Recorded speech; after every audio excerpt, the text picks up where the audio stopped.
me, Pastor Stephanie, and I'm so pumped that you're here joining us for Kids Church Online with One Church TO.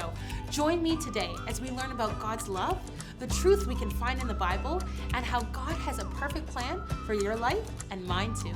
Let's go. Welcome to Story Lab. This week, we're taking a look at the story of someone who knew how to look out for the people around him. Hey, guess I didn't get the flower power memo. I got you covered. Oh. All right. That's great.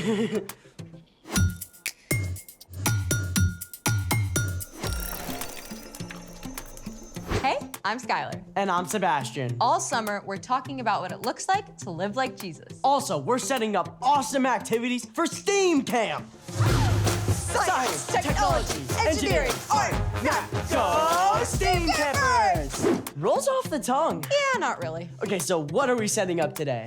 We are gonna go flower power. On it. We can use this fine flour to power some chocolate chip cookies, a cake, or even some scones. Not that kind of flower. Okay.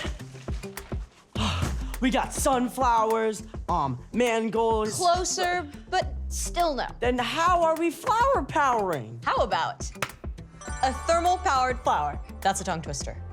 Sure. Let's make it. Today, we're making a thermal-powered flower. Step 1, cut out a flower and a leaf using a template like this. You can get a grown-up to help you draw the template or find one online. You wanna know what they call me? The Picasso of arts and crafts. On to step 2. Carefully fold each of your flower petals so they form a fan shape. Like this. All right, step 3. Take a plastic drinking straw and cut it down to 3 inches long. Boom. Then cut down a wooden skewer to 4 inches. Now, I think you'll wanna use these. For sure. You got it. And there it goes. Step 4, take the straw and wrap around clay or Play-Doh around the base so that it can stand upright. For step 5, you'll need one of these little guys. An eye screw. We're gonna tape the eye of the screw to the top of the straw. But don't cover the top of the straw with the tape.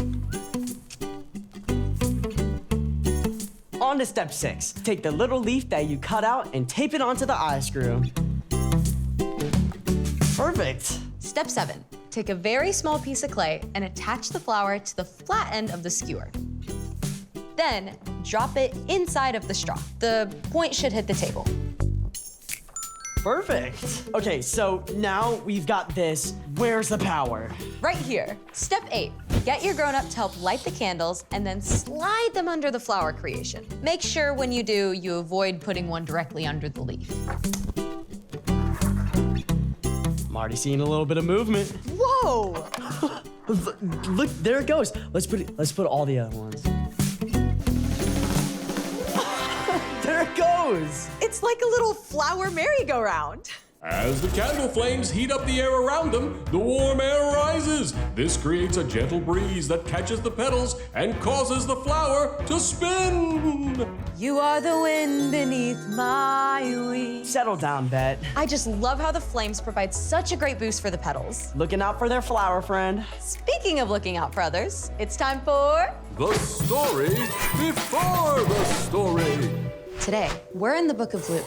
Luke wanted to clearly record the story of Jesus. From the very beginning, when people turned away, God had a plan to rescue us. At the perfect time, God sent Jesus, God's very own son, to live among us as a human. Jesus was born a tiny baby and grew up like an ordinary kid. He became wiser and stronger and more pleasing to God and to others. When Jesus was about 30, he was baptized by his cousin John. God's voice spoke from heaven saying, "You are my son, and I love you. I am very pleased with you." Soon after this, Jesus began traveling and teaching and healing sick people. Which is where our story starts. Take it away. Hey everyone, I'm Padma. Today we're talking about how we can look out for one another, something that we see over and over in the life of Jesus. In Luke, we read about the amazing things Jesus did and the way crowds of people started to follow him everywhere. At first, the religious leaders were simply curious about Jesus, but soon they got worried. Jesus was upsetting the way they had always done things and making surprising claims. Who can forgive sins but God alone? Jesus also spent time with people that the religious leaders avoided. Why does he eat with tax collectors and sinners? Jesus cared more about people's needs than about keeping up a good appearance. In fact, he allowed his disciples to pick and eat grain on the Sabbath, a day of rest. That's against the law. The religious leaders were talking about the special laws that God had given the Israelites when Moses led them out of Egypt. God wanted the people to learn to rest and to take time to connect with God. Remember to keep the Sabbath day holy. Do all your work in 6 days. Over time, the religious leaders got worried about breaking this law. So they began to put more rules around the Sabbath to make sure they didn't work, like dozens more rules. You couldn't travel more than 1/4 of a mile from your house. You couldn't even light a fire or kill a fly. Those extra rules were not from God. Instead of making the Sabbath more restful, it made it more stressful for most people. One Sabbath day, Jesus entered a synagogue and began to teach. In the crowd sat a man with a weak, twisted hand. Right away, the religious leaders went on high alert. Do you think he's going to heal that man, even though it's the Sabbath? Healing definitely counts as work. Jesus knew right away what the leaders were thinking, so he spoke to the man with the twisted hand. Get up and stand in front of everyone. You can imagine, this man was excited and nervous, but he got up and stood there as everyone stared. Then Jesus confronted the religious leaders. What does the law say we should do on the Sabbath day? Should we do good or should we do evil? Should we save life or should we destroy it? Nobody dared answer. So Jesus spoke to the man with the twisted hand. Stretch out your hand. The man reached out. Everyone could see his hand had become completely whole and good as new. Amazing! Am I right? But the religious leaders did not celebrate with the man who had been made whole. Instead, they got super angry. See, Jesus had not broken God's law about the Sabbath, but all those extra rules made by the religious leaders. Jesus chose to ignore those extra rules in order to care for a man who was hurting and to make him well. But the religious leaders were so wrapped up in fear and in making themselves look good that they cared more about their own rules than about helping people. And so they began plotting how to stop Jesus. Jesus never let what others thought control his actions. Instead, he demonstrated for us all what the Apostle Paul later wrote to the Philippians. None of you should look out just for your own good. Each of you should also look out for the good of others. And that is the end. Wow, the religious leaders never really got it, did they? They really believed they were doing the right thing. They sure did, but in the end, they were just looking out for themselves. So, what's our part in the story? All this summer, we're talking about how we can live and love like Jesus. And when we look at Jesus, we see that he kept his focus on other people instead of on himself. He cared more about looking out for others than making himself look good. That's so hard to do sometimes. I mean, my default setting is me. Yeah, it's easy to think about what I want and what I need. For sure. But you can ask God to take your focus off you and help you look out for what the people around you need. I mean, you could carry some extra pencils or pack an extra snack.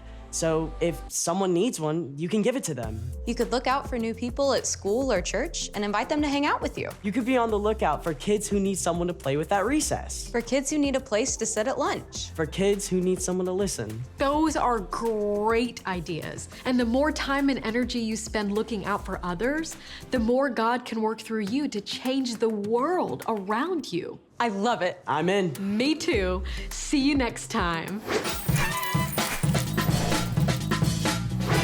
So here's the thing. Look out for one another. Your family, Your friends, your classmates, your neighbor. because then they can say, "You are the wind beneath my eyes." I'd rather see it than hear it. Who doesn't need a little flower power in their day? Thanks for joining us in the Story Lab. See you next time. Think we can make it go faster with a little more candles? Oh, you're on.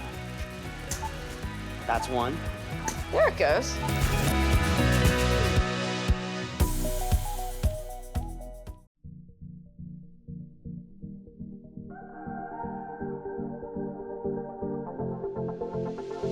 I see the way you live.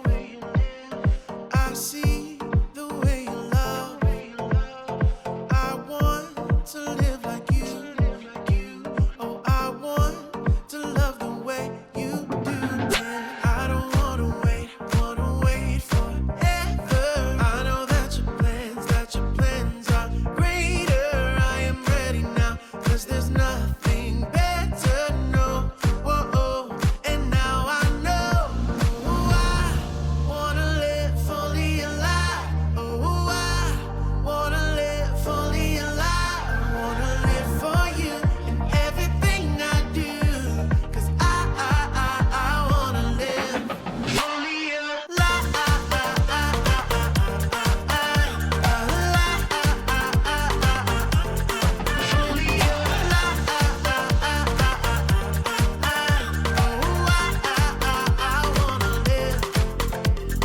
I see the way you live.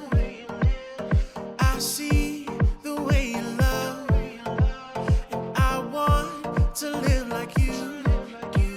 Oh, I want to love the way you do it. I don't wanna wait forever. I know that your plans are greater. I am ready now, 'cause there's nothing